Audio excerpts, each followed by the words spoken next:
You're listening to the Modern People Leader podcast, where we go behind the scenes with today's top HR leaders and work experts. We talk to them about how they've gotten to where they're at, what they do every day, and what they see coming next for the future of work. Hope you enjoy.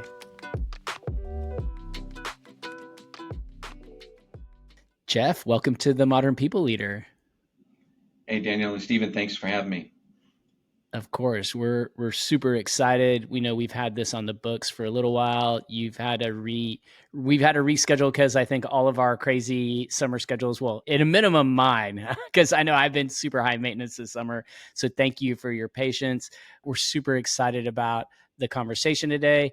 We start every conversation though with what we call good news stories. And it's just a way to start the conversation off in a positive way, maybe show a little gratitude. So we all share a personal or work-related story from the past week, maybe 2 weeks, just to kick things off. And we prefer for our guests to go first, but if you need a minute, we could probably build some space for you. Well, let's jump in. Actually, Awesome. This is a great time of the year for us. So we have over 100 interns that we have floating around the building and some working remotely. And one of the things I do is I talk to the team early, the set of interns early in the year, and I say, hey, look, I'll make 20 minutes of time for you, and I'd love to hear from you. And I kind of challenge every class, and this has happened for the last 3 or 4 years. And I say, I bet you 10% of you don't reach out. And I tell them a great story about how a university student reached out to me on LinkedIn. They said, I'd like to talk to an executive, yada, yada, yada. I was so proud of myself. I got back to her. I talked to her. She was looking for some guidance. And I said, how many executives did you reach out to? And how many got back to you? And she's like, I reached out to 10, all got back to me. And so I tell the interns, I'm like, hey, if you're looking for help, if you're looking for feedback, if you want career advice, most executives will give you the time. Go ahead and ask. I go, but I still bet less than 10% of you will ask. I think we're probably at 30%. I mean, we barely ever made 10%. And I would say about a third have reached out and have set up 20-minute meetings. So that just, that makes the year for me. That's just a lot of fun. And it's great to see their energy. And it's great to see them looking for advice. That's such great advice. And my older brother actually did this when he was interning at Dell. Sorry, can you hear my dog scratching in the background? Ken. Here, 1 second. The podcast. Uh-oh. I told you this. I wasn't joking. I hope you keep some of this in, Stephen. That's what I'm hoping. We should get all of our footage and get all the video edits of Daniel walking Duncan to the door. He's like, he can't get comfortable, so he's just been scratching for like 3 minutes straight on the carpet. Okay, where were we? Oh yeah, so my older brother actually did this when he was an intern. So it was probably between like his sophomore and junior year of college at UT. He gets an internship at Dell on their finance team, and he reaches out to the CFO, not expecting a response. And the CFO got breakfast with him or got lunch with him. And that, interaction that he had, I think was like pretty meaningful for him and left like an impact on him. So I think that's great advice. And Steven, you want me to go next? Yeah, take it. So this has been like an all-time week for the Modern People Leader. We started off the week on Monday by interviewing Brene Brown, which is like huge for us. She's been one of our dream guests for, since we started the show. And then, we have an event coming up in September, on September 17th here in Austin. We're doing a live podcast. This is our first time ever doing something like this. And we have to sell tickets. We have to get sponsors. We have to get, speakers lined up. Like there are all of these details that have to be fleshed out, and it's all coming together. So I was having like a little like panic on Sunday, like in advance of that Brene Brown interview. We also had this event stuff, but fast forward to today, and I'm feeling pretty good about it. Yeah, that is great news. I'll piggyback off of that. My good news is, so Daniel and I, we talk about this a lot on the show. We're really big into like business operating systems. And so we use one called Traction, and we're a 2-person company. And we know like when we don't do our L10 Traction meetings, everything suffers. And when we do them, the business seems to surge and continue to surge. And so we also apply those to like our quarterly retros and quarterly look forward, quarterly planning. And in Q2, I came in pretty hot with like, hey, I think we need to make these changes to our second half of the year plan. And I pitched Daniel, my ideas, and he was on board. Like, it wasn't a tough conversation, but when that happens, I always have this moment of, oh shit, did I go too hard in the paint? Was I too confident in my recommendations? Because we literally all the things that Daniel just talked about were pivots that we've made. So Daniel's good news is also my good news in the sense that I'm just relieved that I was so confident in my recommendation that it's actually working, because you never know, right? This is part art, part science with startups, and so it's working, and so that's great news. I'll take that. And so today is really about you, though, Jeff. We call this the Brene Brown question. To Daniel's point, I had a really meta moment earlier this week when we interviewed Brene Brown and I asked her the Brene Brown question. But like, what's your story? Like, tell us about you. Tell us your journey in HR. I noticed on your LinkedIn profile, I think you come from a marketing background, but I'm not 100% sure. And so you're one of a select few CHROs that were former CMOs. And so tell us how that happened and what your role is at Zebra Technologies.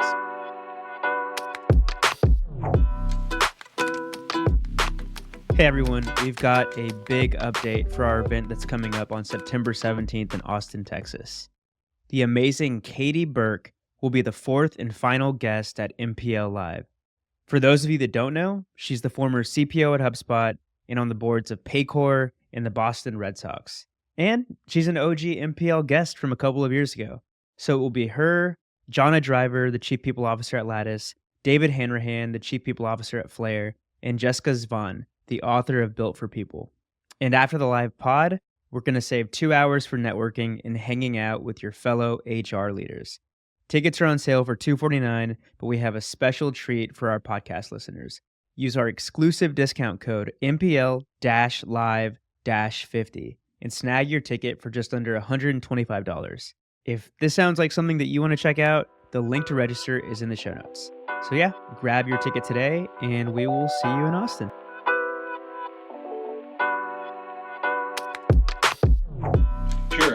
The story is a little bit more nonlinear than maybe even what you picked up on LinkedIn. So I started my education as an engineer. So I have my master's in computer science. I started my career writing code. I was writing assembly code. So some of the lowest level code you can write back a long, long time ago. And what I found and what I've kind of learned as I look back is I had a few traits that really ended up being important for me. And they're the advice I often give our interns. One is, if you want to succeed, hard work is kind of a mandatory foundation. If you're willing to work hard, you can overcome lots of things, including some talents that you might not have. So I think that working hard is kind of a foundational element.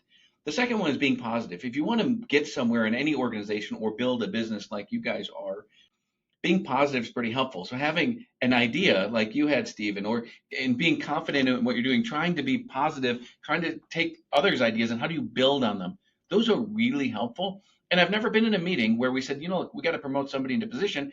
Let's promote that person who's uber negative. So being positive, I found to be something that I kind of innately had in hard work that were really helpful for me. And the third thing, and I'll go through some of the transformation, was just being curious. So I started out as I was a test engineer. So I wasn't writing code in an R&D environment. I was writing test code. But what that meant is I got to work on kind of the final product and how it worked. And I turned that curiosity into really understanding our products and trying to research myself. What were the products doing? Who did we compete with? And understanding the business turned out to be a fantastic opportunity for me because it led me into eventually product management. Product management led me into product marketing. Eventually, I was a GM of a number of parts of different pretty large businesses. When I came to Zebra in 2016, I came in as the CMO. And I had run marketing before as part of my function, but I was really more a general manager. And I came and did that from 2016. And then about 3 years ago, three and a half years ago in 2020, the CEO at the time came to me and said, "Hey, we're going to have a change in our leadership for the chief HR officer at the time."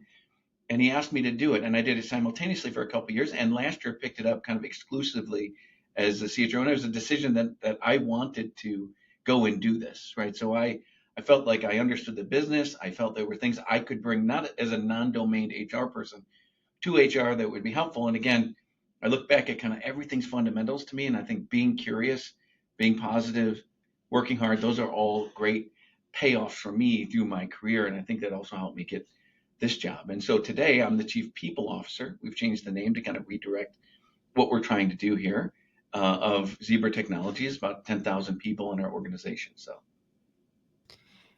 Just curious, when you made the pivot from marketing to HR, what was the biggest surprise for you?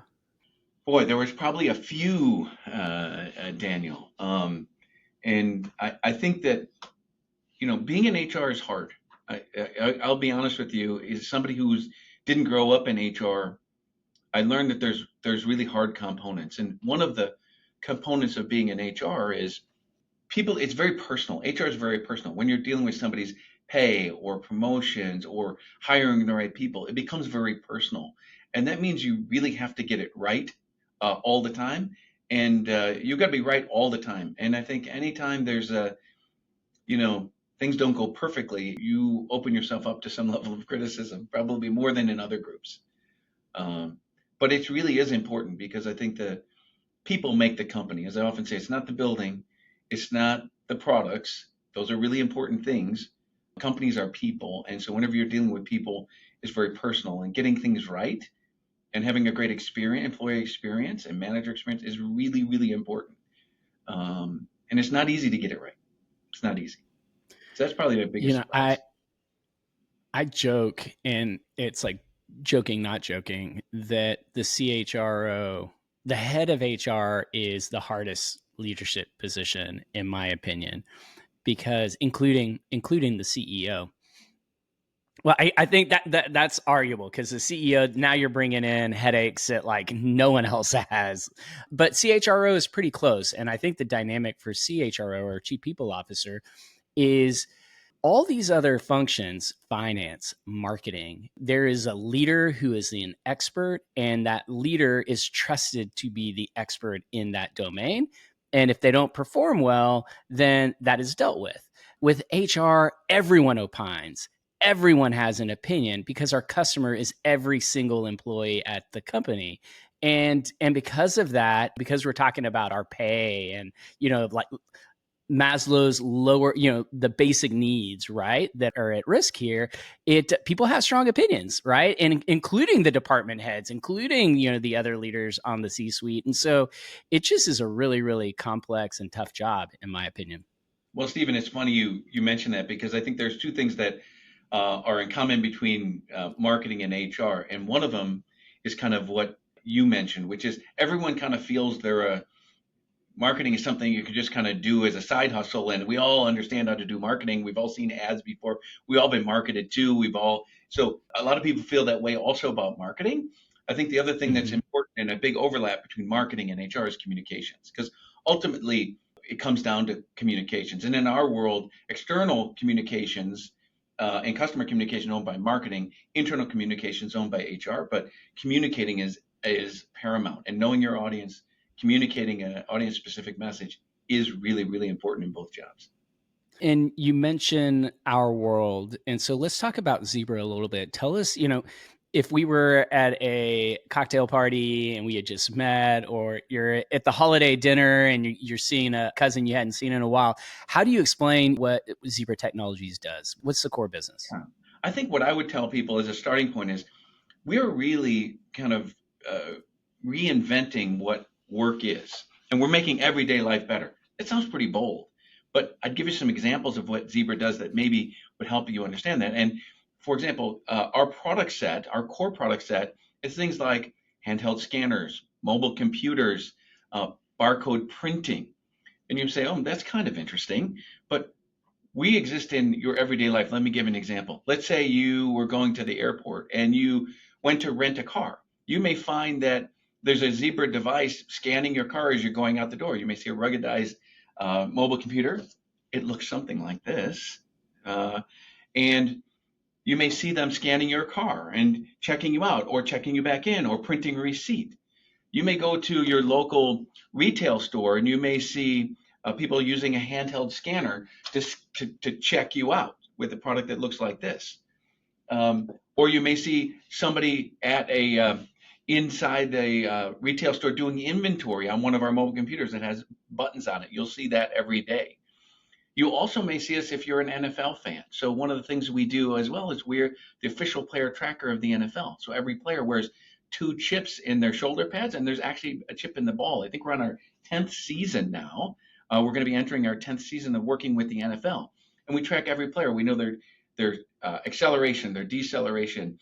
We know the space between every player, and all that data is shared with all the teams after the Monday night game. So when it comes to tracking and tracing anything, a package being delivered to your door, you signing for a wine bottle, you're signing likely on a Zebra device, you checking out of a retail store, you using e-commerce and them tracking that package through the transportation logistics. Every United States postal carrier carries one of our devices to ensure that they're delivering the correct parcels and packages and mail to your door, right? That's what we do every day. Dang, so there's 100% chance that both Stephen and I have come across a Zebra device and probably had no idea. That's really I cool. think it's kind of one of those things like when you buy a new car, you're like, I'm the only one who has a Chevy Malibu. And they're like, holy smokes, they're Everybody everywhere. has, yeah, Yeah. yeah. But let me add one thing to that. I talked about our core products. The way we're changing the way work is going to be done in the future is we've invested in new areas that I think are particularly interesting. Robotics. So robots are going to be used to augment humans, particularly in moving materials around or picking. So often you see people in an e-commerce environment picking products manually. You're starting to see robots play an important role there.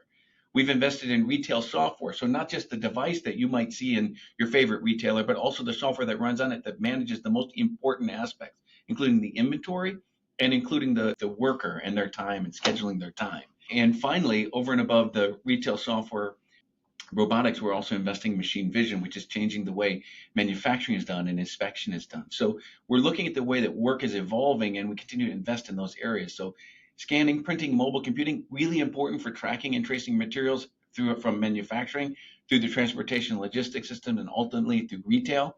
Also, we work in healthcare. We also do some work in sports, but we're also looking at into the future of how work is going to be done in the future and investing in those areas and bringing those solutions to life. Well, based on that response, I feel like this next question should be super easy for you. I can just hear the passion in your voice. Why should me and Stephen be jealous that you get to work there? Well, I'll tell you this, that as I said before, companies aren't buildings. And it turns out that as proud as I am of our products and the impact we have on our customers and making everyday life better, I have to say that what should make you jealous is I get to work with some of the greatest people in one of the best cultures I've ever seen. And if there's anything I'm proud about is we in HR we don't own the culture. The culture is owned by all of us. And my favorite definition of culture is how we get stuff done around here. And that envelops how we treat each other, how we get things done, how we treat our customers.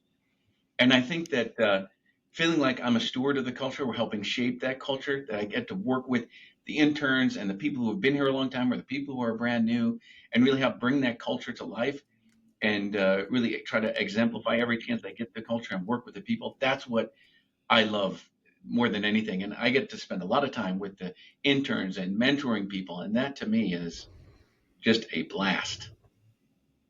Well, I can say you mentioned positivity earlier, and I agree. I believe that positivity is infectious and it breeds more positivity. And I certainly hear that and feel that in the way you're describing the culture at Zebra. And so I want to start there. And so let's dig in to culture. I don't know the specifics for Zebra, but generally, I think the last 4 years have been pretty turbulent for all companies. I don't know if anyone escaped, the turbulence of the last 4 or 5 years. Businesses have been tested internally, they've been tested externally. Because of that, we started talking a lot about core values, culture last year in 2023. It was we frequently talked about the importance, why companies were doing it, the opportunity. But I'm curious, when we were preparing for this pod first, I was super excited to hear that you have recently gone through the process of launching a new purpose statement. And so, can you share the story with us behind launching Zebra's new purpose statement, why you chose to refresh your values? Just share a little bit about what was going on behind the scenes. Yeah, I think there's a longer journey even than this last refresh that's worth a note when you think about Zebra. So Zebra Technology started really 55 years ago. And in the early days, we started to really get into barcode printing, and we built that business up to $1 billion of revenue. But then something happened in late 2014. We took $1 billion business and we said, you know what? We would like to carve out of Motorola, the Motorola enterprise business. That's what brought us the scanners and the mobile computers. That business was 2.5 times our size. And if you want to look at an M&A that's the hardest kind of M&A, it's not buying a company, it's buying a part of a company, because you're ripping all the infrastructure and back office out and then placing it in somewhere new, and it's really hard. And I think the best decision our CEO at the time made was, hey, I'm going to take a $1 billion company and I'm going to buy a $2.5 billion company, 2.5 times the size. You rarely see that. And I'm going to take people who were in a really small company and grew up in a kind of super family oriented culture, and I'm going to take somebody who's in one of the biggest companies in North America, and I'm going to ram them together. And as I think we all know, and I've been involved in a lot in M&A, the first thing to go wrong is the culture. And Anders anticipated this and said, you know what? We're going to redefine our culture. We're going to decide what our values we're going to have. We're going to create a mission for this new entity, and we're going to train everybody. We're going to fly everybody in for a 2-day class. We're going to teach them all about our new values, and we're going to embed it in our business. And it was a great idea because I think it lowered the risk of that significant acquisition. And again, something you don't see every day. Now, similarly, we had a change in CEO, our third CEO ever as a company.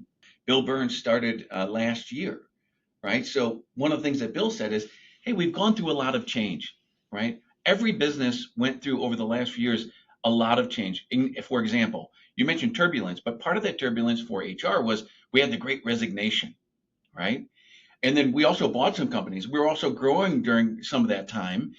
And I would say that almost every company today, if you look at the attrition rates that Gartner would tell you people had in the Great Resignation, and we never got that high, and you count companies that have grown, I bet you most companies have 30, 40%, 50% of their people today weren't here in 2020. So what that means is they joined remotely. They probably didn't get all the cultural reinforcement that happens from being in the office. And they never came back fully to the office because most companies are in a hybrid environment.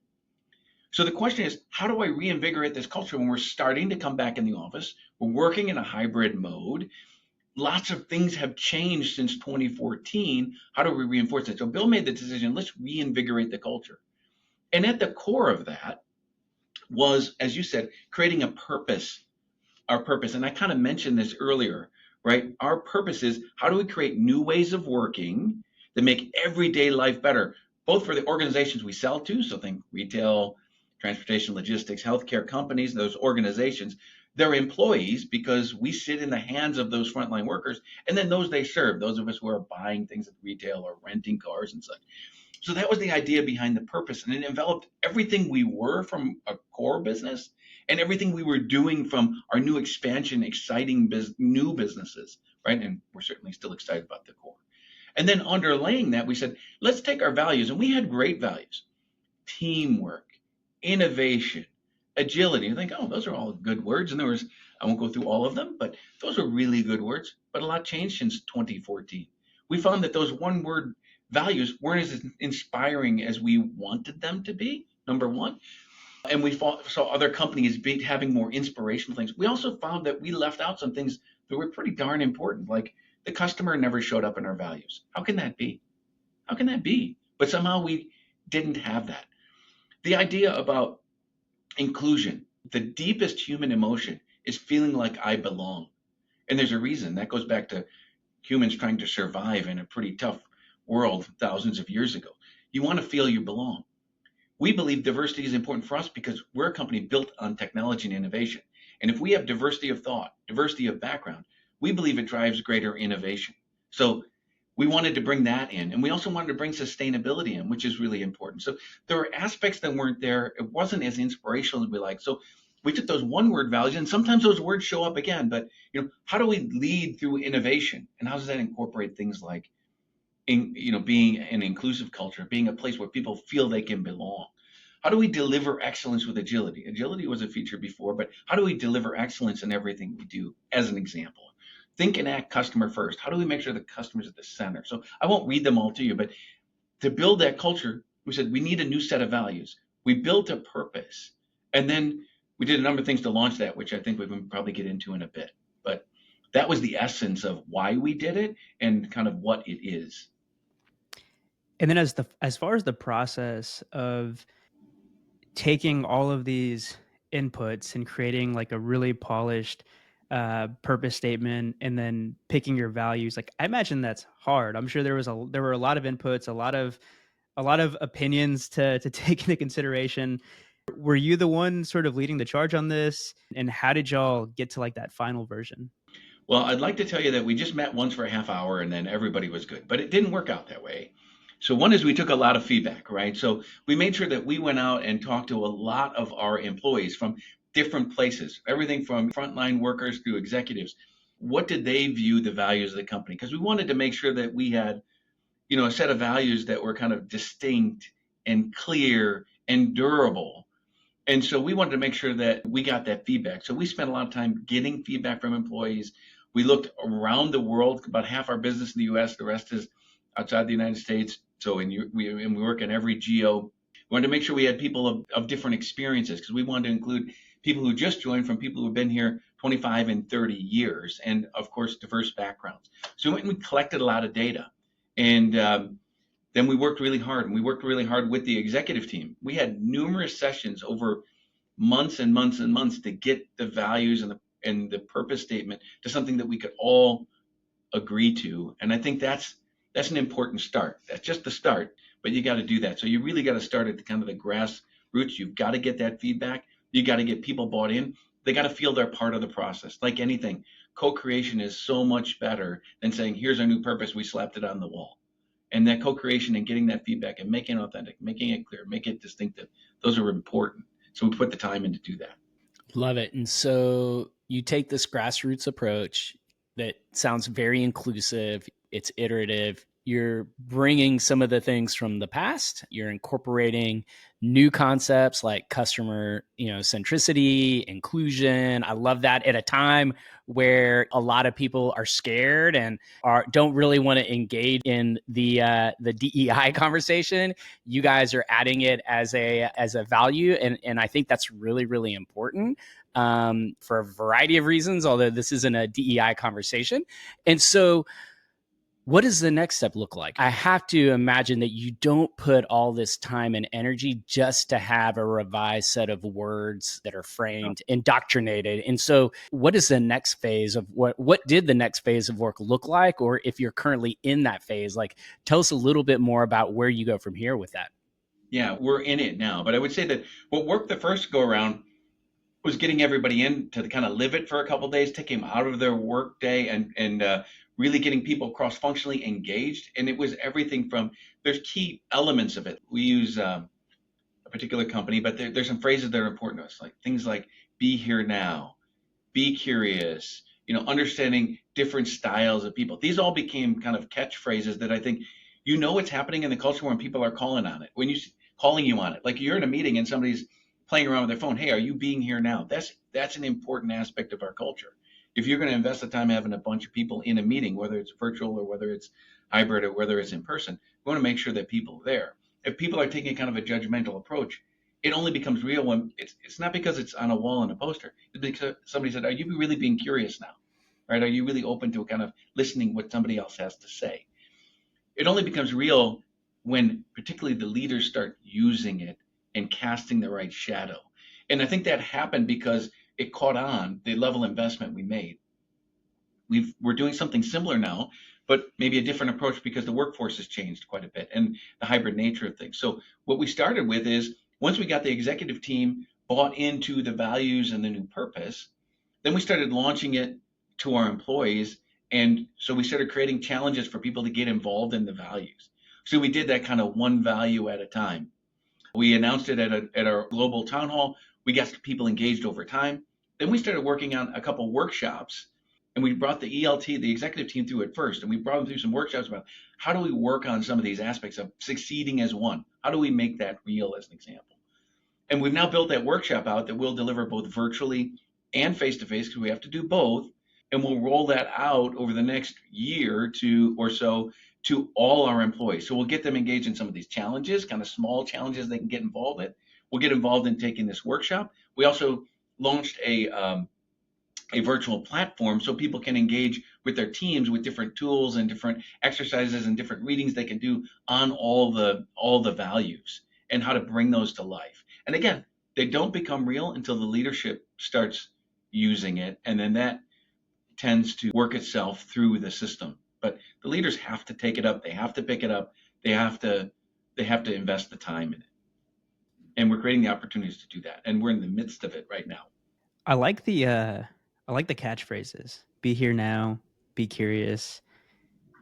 Something that, Brené Brown talks about a lot is using human language in the business context. So instead of using something very jargony, I don't know, a lot of times you see values and like, what does that really mean? I like that y'all are using real human language that people can understand. Did you feel like reception was a bit different between the two cultures, or has it felt like pretty cohesive?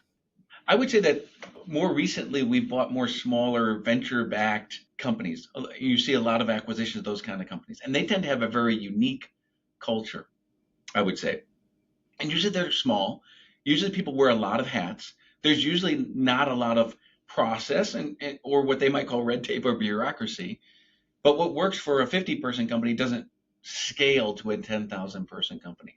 So one of the things that we do starting out is we do make sure that they get the culture training.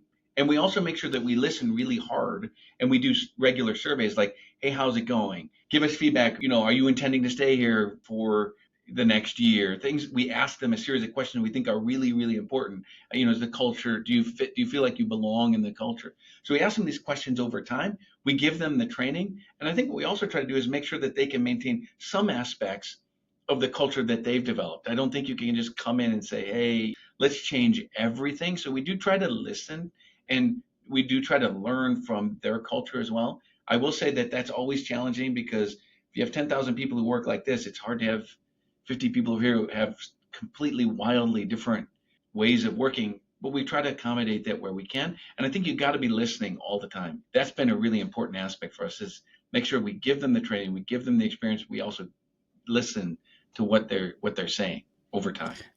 I love this, and I'm glad the conversation has kind of meandered back to this, because as you're walking us through your journey and you started mentioning various points, there was so much that I related to, but something that I haven't shared a lot on this show. I've shared a lot about my work experience and my background, but my career as an entrepreneur started being part of an M&A team at Goldman Sachs. And so I was an HR practitioner for half of my career. I've been working for 25 years. Half of that as a practitioner, half of that as an entrepreneur.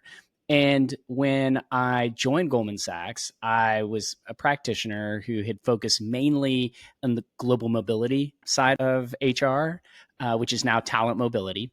And I was moved. My only requirement was like, I don't want to keep doing this. I want to do something new. So I was placed into an HR M&A team.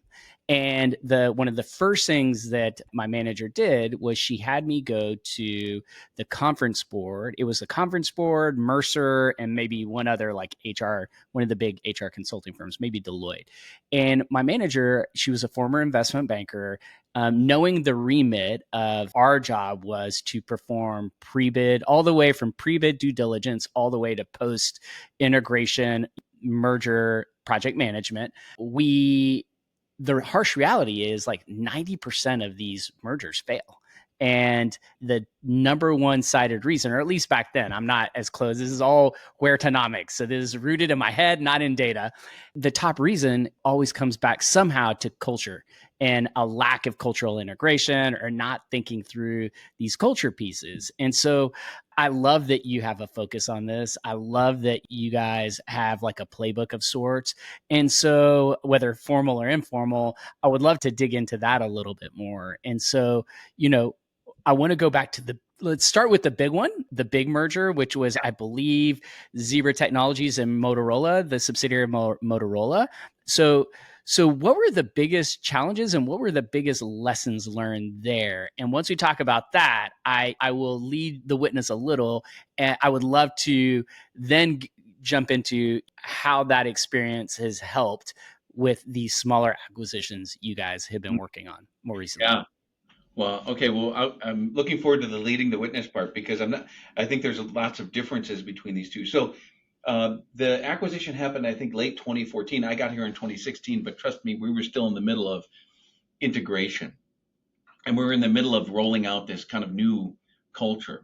And I would say that a couple of things worked in our favor. One is we kind of got ahead of the culture thing, and we said we're going to define a new culture, and people got engaged with it, and we got a lot of people involved because we had a lot of we had a training program from an external source. We had trained a bunch of people cross-functionally, and they went out around the world training people, right? And it took a long, long time, but people saw it coming. They could feel the excitement from their friends who went or for the people who went, and I think it kind of got its own steam. At the same time, in early 2016, we had a little bit of a tough time, but then things got really good for a long period of time. It's always helpful when the business is performing too. So the business performed after the first quarter of 2016. We performed really well. Executed really well on the integration. Again, we ripped out the whole back office from the Motorola enterprise, decoupling it from the larger Motorola, and recoupled everything from the ERP to the HCM system had to be rebuilt here. All that execution went really well. The business was going well, and we're investing in the culture. Those things all helped bring it together. But I still have to say, none of this is perfect. I think there were times where, even when I walked in 2016, there was still a little bit of us and them going on. There were still people saying, "Well, those are the them," right? Or we used to have a phrase that I used to hear around here, PTZ. I'm like, what is that? Oh, that's the pre-transition Zebra. That means you were with the Zebra pre-transaction Zebra. That means you were with Zebra before the transaction. So there was even words and acronyms that people had created to identify these two different groups.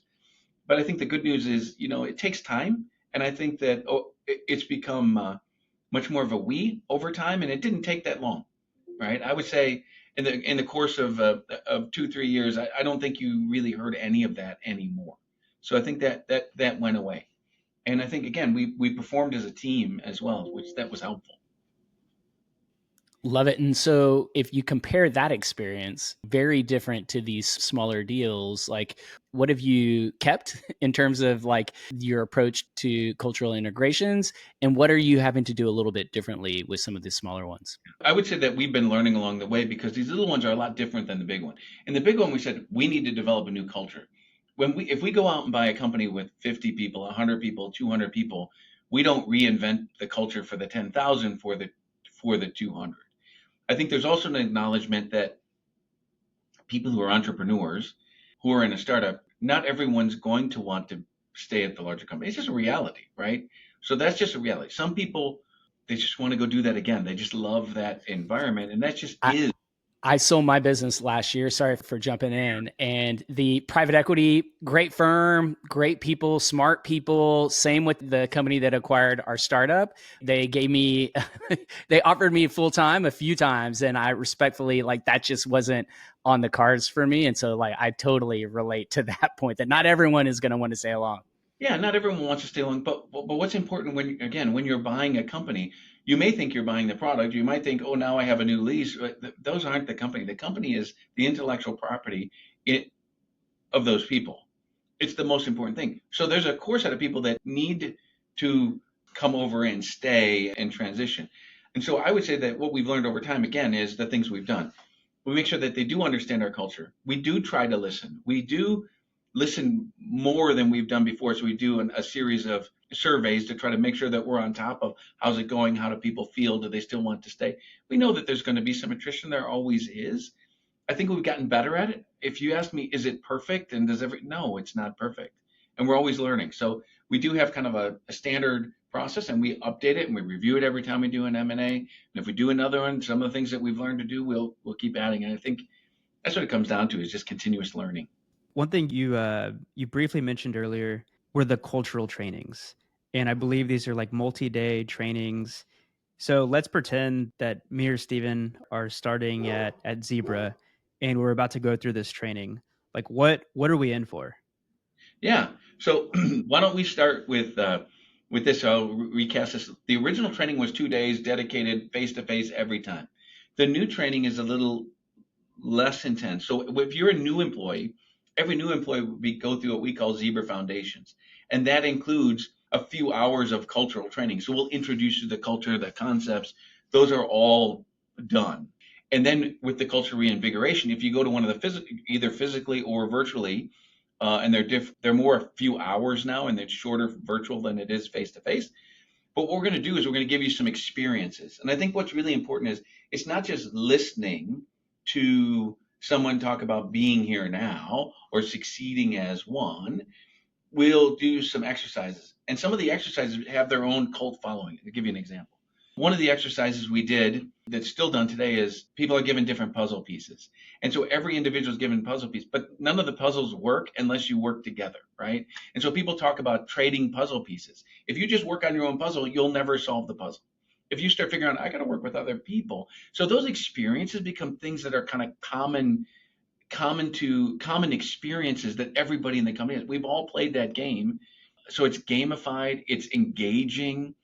We do another thing with blue chips, which is about prioritization. I mean, is this a blue chip or is it a white chip? So many of these things are experiential. So that's we try to reinforce this by not just sitting in a room and it's like, can you try to pretend to be here now for 30 seconds? No, we're not interested in that. But we will do these kind of experiences, and they become common experiences we've all had. So that's how we do it. And are they getting paired up with people within their function, or could they be paired up with somebody that works in a completely different team?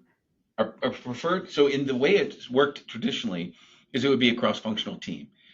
Now, we're a little bit more flexible. So one is the preferred option is cross-functional, because it's great to have a buddy. So one of the things we did in the early days is you'd have a cultural buddy, right? So I had someone who I would talk to about cultural stuff kind of on an ongoing basis, and everyone had that. So it's great to have connections all around the company. So we do try to do it cross-functionally. I would say that sometimes now, though, people say, I'm having a team meeting, I'm flying people in from all over the world, and I want to run this. We'll do that. That can work, but the ideal case is to do it cross-functionally. Have people meet other people, right? That's always better. So that's preferred. I know we're nearing the end of our time, and so we have a couple more questions that we want to ask, and then we're going to go to a final couple of traditions that we have before we wrap things up. One of the questions that I've been asked a lot over the last couple of weeks, and in fact, I think we just recently posted something, and someone asked, like, buy-in, like, how do you get that? These things that you're talking about are just so awesome, right? And for some, it probably seems so far away, right? So close, but yet also so far away, because maybe they don't have a CEO that gets culture, or maybe the leadership team has been burned by these kinds of exercises and these kinds of investments. And I'm just curious, having been in your shoes and been successful in deploying and executing these cultural transformations, these cultural initiatives, like what's your advice for that HR leader, maybe new HR leader that just knows, like, we need to do something with our culture? Like, what advice do you have to give our audience around getting that buy-in? Because so much of it seems to be tied to the CEO and really having the commitment. And that can be a journey in itself. It can be. I would say, Stephen, the starting point is I'd say I've been fortunate at Zebra here, and it's one of the reasons I've stayed here so long, is our CEOs have always been supportive, whether it was Anders in the early transition or Bill Burns today, they've always made culture an important aspect of their platform. And when Bill became CEO last March, it was one of his key tenets, right, was to reinvigorate the culture. So I've been lucky in that regard. But I would say giving advice to, you may have CEOs who culture is less central to what they're trying to drive. I've become a bigger and bigger fan of outside in thinking. And I think if I was a CPO where the CEO or the executive team wasn't as bought in, the technique I would use is try to find other people who've been uber successful and see the results they've got, and try to use those examples of here's what other people have got out of that.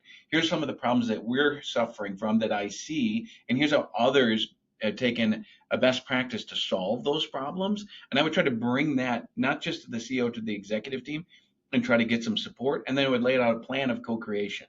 I think you don't want to look like this came, the purpose statement and the values came in and it's just an HR initiative. That's going to be challenging. So you got to turn it into co-creation. You got to get them involved in that activity. And leaning back on my marketing days, the same thing's true of brand as it is of purpose and culture. And by the way, those two things are linked. Our purpose statement links to, of course, our employee value proposition, but it also links into our brand, right, by design. And so I think you got to draw all those connections together. But you got to show the CEO the value of doing it and why it's important. And I would say that if you just turn it into a human thing, I read this once and I found this to be true. If you ask somebody, what's the greatest work experience you ever had? They'll all talk about a team that was a high performance team. Oftentimes they'll talk about how they didn't know enough to know that what they were aiming for was impossible, and they did the impossible. Almost every person in corporate America will have some story like that. And the question is, how do I recreate that environment? How do we create more of that environment? How do we create a culture like that? Everyone wants to be in that environment. Everybody. If you want people to stay, to develop, to be kind of a destination for talent where people like, I can work and succeed and move up if I want to, or move around if I want to in this place, that's what you want. That's what you want everyone to believe, and you want it to be true, of course. Yeah, it's literally the best feeling you can have. I wish we had you for another 30, 40 minutes. If you're ever open to it, we'd love to have you back again. I would just love to hear your perspective as a former CMO, what skills you gained in marketing that have benefited you as an HR leader. But we'll save that for another day. Since we are coming up on time, I'm going to move us to rapid fire questions. So we ask the same set of questions to every guest, 4 questions, and we'll try to get through them as quickly as possible. So question 1, if you could go back in time and talk to a 22-year-old Jeff, what career advice would you give yourself and why? I think I would say have confidence, have a little more confidence in yourself, and don't have any regrets. Try different things. Don't be afraid, and keep learning. I love that, especially the don't be afraid. It seems so real and so scary, at 22. It seems so scary, but it goes back to my story of the person who reached out to me on LinkedIn, and she was willing to ask executives from all over the country, and everyone said yes. But I think we all think, no, they're going to tell me no, but they're not. They're just not. If they're good, they're not. Next question. If you could fix any HR people problem with a magic wand, what would it be and why? Yeah, I mean, I would stick with employee experience, right? One thing that I think has become a North Star for us is how do we make the employee and the manager experience awesome? And by the way, every touch point that HR or anybody else has with an employee or with a manager is part of our culture. It's how we get things done. And having an awesome experience is great. I think we're all short of that because I think one of our board members recently sent me an article how all HCM systems are terrible, because they're systems of record and they're not there to have a great experience. And I don't want to say that publicly, but I will say that how do we make the employee experience really great? If you think about what an Amazon did for the experience of buying online and getting reviews and knowing when your stuff's showing up, that's pretty awesome, that experience. How do we have an awesome experience every time an employee needs something from HR, whether it's benefits or compensation, or I want to hire somebody, or I need to terminate somebody? How do we make every experience an awesome experience? That's our North Star. And we got a lot of work to do, but it's really hard. And if you look at Gartner, they have studies on what people think when they go to HR. And and I'd like to tell you it's super positive, but in general, it's not. Mm. Well, I'm So gonna do that's a shameless plug for one of our sponsors, and they're actually not even a sponsor right now. You should go check out Pin. They're trying to accomplish what you're describing, delivering that amazing employee experience at like every moment that matters. And they have a pretty cool product. So I'd recommend go checking them out. Okay, next rapid fire question. When you look around the corner to the end of 2024 and beyond, what do you see coming next for the future of work? Yeah. So here's what I've learned for sure over the last 4 or 5 years. One, we're not going back to the way it was. I know there are a lot of people my age who think, when are we going to get back to everybody in the? That's not happening. It's not happening. Number one. Number two is I think things aren't going to stay the way they are now. And when I think about the future of work, is the problem I think that we need to solve is, and everybody's struggling with this, is there. When it comes to culture, when it comes to innovation and creativity, it's hard to have a substitute for face-to-face meetings. The problem is if people are just coming in on Tuesdays and Thursdays and they're not having the chance meetings with people that it really create creative sparks. They're not really interacting with the people they want to. I think that the real question is things are going to change, but how do they change in a way that when I do come in, it's uber productive for the things that are great to do face to face: collaboration, culture, innovation. How do we make the time spent in the office really great? So then when I'm away from the office, I can work on stuff that I can do on my own or I can do on Zoom or Teams or whatever. So it's going to change. It's going to evolve. The tools are going to come along to help make that real. I completely agree with that. I really do. And so that brings us to our last rapid fire question. And it's one of the ways we've been able to have so many amazing guests on this show. When you think about HR leaders, those that are in your network, those that you're connected to, and you think about like people that just need to have a platform, their voice needs to be heard. Like, who are those people? Who should we bring on to the show next? Yeah. I'm going to, for fear that I didn't clear this, I'm going to name names, but I'm going to give you what I would look for because I think it's over and above employee experience, which is my North Star. How to get there is becoming really important. And one thing I believe that because of my engineering nature, if you're in a large engineering group, you learn how you orchestrate large teams to meet target dates on time, and process is really important. And as you move to some more G&A functions, sometimes you find that skill set lacking a little bit. And in HR, we're still relying, and I saw that you had Dave Ulrich on. You still see a lot of large organizations still running the model that Dave invented decades ago. And that model has some great things that he invented, but it also has some flaws.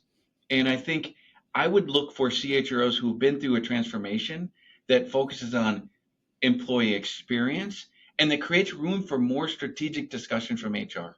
Because I think the operating model most HR teams run with ends up spending most of their time on tactical transactional issues and isn't creating the white space for real strategic discussions about who are our hypos who are way down in the food chain who we need to rotate around and develop.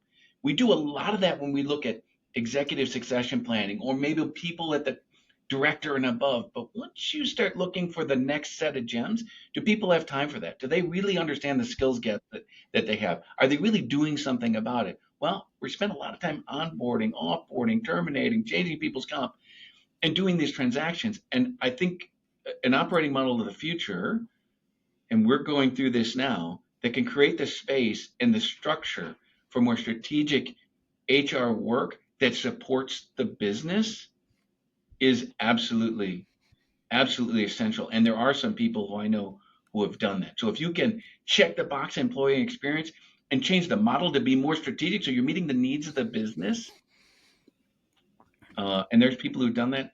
I know some of them, and I want to hear more from them. Well, if you're comfortable and you reach out to them and they seem interested to come onto the show, we would love an introduction. Those are the types of people we want to, showcase on the Modern People Leader. I view HR as we're a service business, right? And so when you think about a basic service business, the first thing you might think about is when I think about a service business that we all know, it's a restaurant. And the first thing when I got here is like, well, we're a service business. What's what's the first decision you make? And if you were going to open a restaurant, what's the first decision you'd make? I'm trying to come off mute. I'd say the menu, probably. Yeah, the menu, right? Because the menu is what you're offering. This is your offering, right? And I think a lot of times the first step is, do we know what the services are that we're offering? And what I say is the first page on the menu, these are the chef specials, right? Panel 1, chef specials. These are the things you come to my restaurant because we're going to be great at them. And you know who gets to define who the chef specials are? The business. The business has to tell me what we need to be awesome at, and I need to build an organization in HR that does those things awesome. And let's say we have an Italian restaurant. If I'm going to say that my chicken piccata is the best in the world, it better be the best in the world. The second panel has got to be the stuff. If you're going to have an Italian restaurant, I got to have spaghetti and meatballs, and I better be pretty good at it. Can't be terrible. And the third panel, there's more to this, but this is the short version. The last panel is this is the stuff we don't do. And what I found in HR is we're oftentimes we want to be close enough to the business, but we do it through individuals rather than as a team understanding what the business needs. So we're never really clear on what the chef specials are. And we kind of know what's in the middle panel because we know we got to be doing this stuff. But we don't have the third panel, and that's a panel no restaurant has. And that's the stuff we just don't do. Because if we want to be great at the chef specials, and if we're going to do the things that we have to do, then I got to have a list of stuff that I just say, I can't do that. And what I found in most people, in particular people in HR, we went in HR because we love people and we love serving people. And saying no isn't easy. Yeah. I love that. I love that analogy, and you're right. I'm glad that we included this. And I think that's the perfect segue into our last tradition on the show, which is called one word or phrase close. So we all respond with a word or a phrase from the episode that we want to close with, and it could be anything. And if you have something, go for it. Positivity. Oh, you stole mine. I was gonna say, yeah. I mean, I'm just gonna say, +1. I think you are like the definition of positivity, and you are made for podcasting. If you don't go on more podcasts, you should. Like, this has been the easiest podcast that we've done in a while. So, agreed. Love the positivity. And I'm going to go with human-centered HR because a lot of what, Jeff, you were talking about in the last 10, 15 minutes of our conversation is this new movement of whether you call it people operations as a product or employee experience as a product, human-centered HR, agile HR, it's all kind of the same thing. And I believe that's the future. That's just my personal take. But so I'm going to go with human-centered HR. And this has been an absolute joy, Jeff.